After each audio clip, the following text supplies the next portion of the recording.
Selamat siang Pak, perkenalkan nama saya Liberta Marbun. Saya dari kelas reguler 3A, Prodi Ekonomi Pembangunan. Pada video kali ini saya akan menjelaskan tentang teori ekonomi mikro dan teori ekonomi makro. Yang pertama, teori ekonomi mikro. Ekonomi mikro adalah ilmu yang mempelajari atau menganalisis tentang kegiatan-kegiatan ekonomi berubah perilaku konsumen dan perusahaan. Kegiatan ekonomi mikro dapat terlihat ketika produsen dan konsumen melakukan kegiatan ekonomi yang rasional.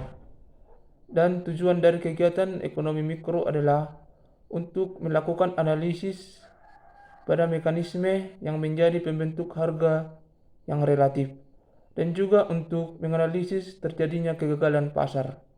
Di dalam ekonomi mikro ada hal-hal penting yang dibahas, seperti quantity demand dan quantity supply.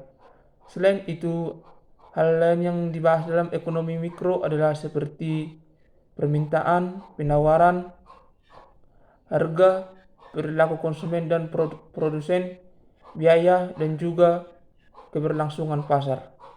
Yang kedua, teori ekonomi makro. Ekonomi makro adalah ilmu yang mempelajari atau menganalisis tentang kegiatan ekonomi secara keseluruhan.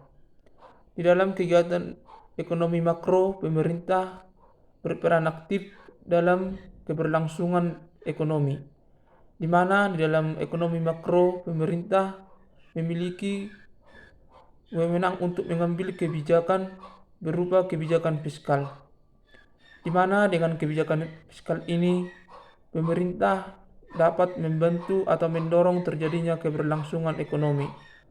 Salah satu kebijakan fiskal yang dilakukan pemerintah adalah seperti pemungutan pajak, di mana dengan pemungutan pajak ini pemerintah akan membangun infrastruktur yang akan membantu keberlangsungan perekonomian.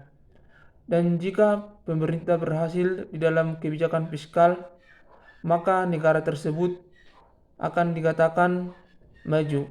Dan syarat pemerintah berhasil dalam kebijakan fiskal adalah di mana investasi harus seimbang dengan dana simpanan. Dan jika pemerintah gagal dalam kebijakan fiskal, maka perekonomian dalam negara tersebut akan melambat dan otomatis banyak hal yang akan terjadi, seperti kenaikan inflasi dan juga banyaknya pengangguran. Demikianlah yang dapat saya sampaikan pada video kali ini tentang teori ekonomi mikro dan teori ekonomi makro. Jika ada kesalahan atau tutur kata yang salah, saya minta maaf Pak, dan saya ucapkan terima kasih.